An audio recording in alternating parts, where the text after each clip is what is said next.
Hola, soy la hija de Cortés y les doy la bienvenida en Busca de la Verdad. En los últimos podcasts hemos analizado varios de los pecados que campan a sus anchas al haber sido legalizados en la mayoría de los países occidentales. Definitivamente, nuestro horizonte se presenta sombrío y en ocasiones es indispensable dar lugar a una fresca brisa que remueva los amenazantes nubarrones. Por ello, quiero dedicar este podcast a algo sumamente placentero y que a pesar de ello y en contra del dicho, no es dañino, no engorda y no es pecado. Un placer para compartir y alimentar el cuerpo y hasta el alma. Un placer aconsejado por el angélico doctor, por el teólogo más grande que ha tenido la Iglesia, por el santo que, en su postrera confesión general, hizo derramar lágrimas a su confesor al atestiguar que Santo Tomás de Aquino, a sus 50 años, moría con la inocencia de un niño.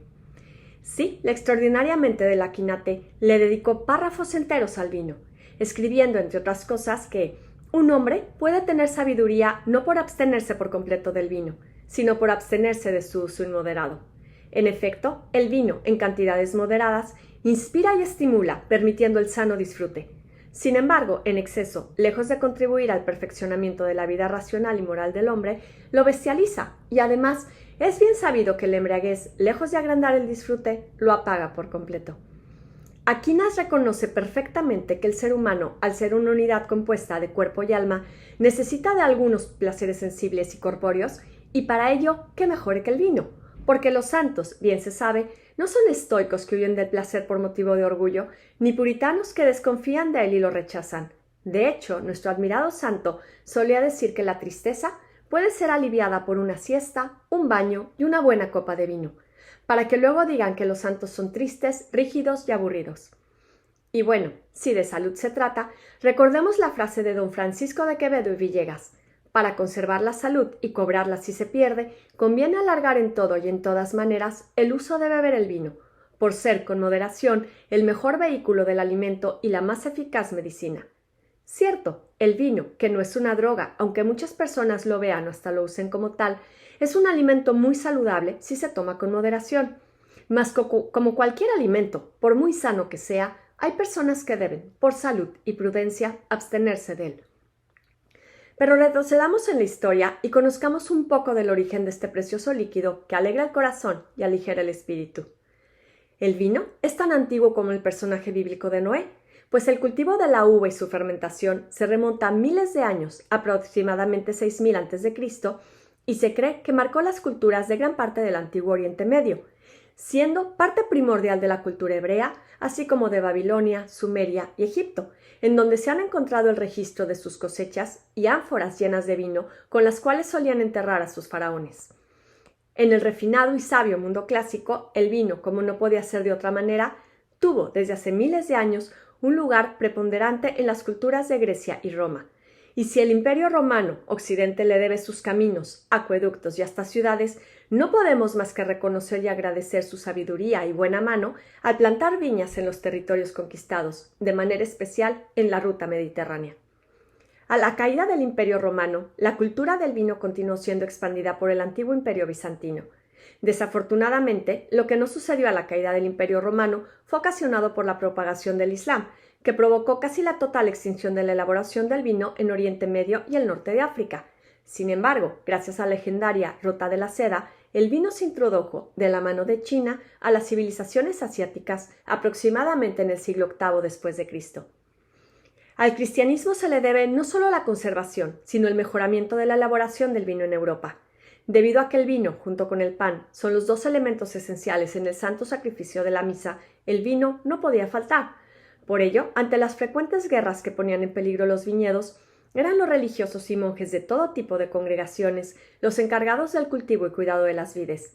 Además, la vid es mencionada varias veces en la Biblia. Además del ya conocido suceso de Noé, en el Antiguo Testamento la falta de vino era señal de molestia de Yahvé con su pueblo, y por el contrario, la abundancia de éste era señal de que Dios le colmaba de bendiciones. En el Nuevo Testamento también hay varias referencias al vino y a la vid, siendo además la transformación del agua en vino el primer milagro realizado por Cristo. Para el hombre medieval, el vino era además un producto de consumo habitual por ser alimenticio y, en aquella época, mucho más sano que el agua, puesto que ésta no siempre se conseguía y se mantenía pura. En contraposición, el vino, gracias a su grado alcohólico, eliminaba las bacterias y con ello el peligro de un sinfín de enfermedades que podía acarrear el agua contaminada.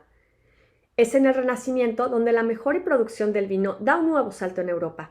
Además, con el descubrimiento de América, la vid encuentra un continente entero en el cual crecer y dar frutos. Y aunque yo hubiese creído que fueron las nobles tierras californianas o las hermosas pampas argentinas las primeras en conocer los viñedos, se tiene noticia de que fue el Virreinato de Perú el primero en contar con un viñedo y en elaborar vino, llegando a ser un gran productor del mismo. Posteriormente, los españoles llevaron la vid a Florida y es hasta mediados de los 1700, con las misiones en California, encabezadas por el franciscano San Junípero Serra, que se introduce la vid en dicha región. Sin embargo, no fue sino hasta 1850, y gracias al declive de la fiebre del oro, el que hoy podemos paladear los excelentes vinos californianos.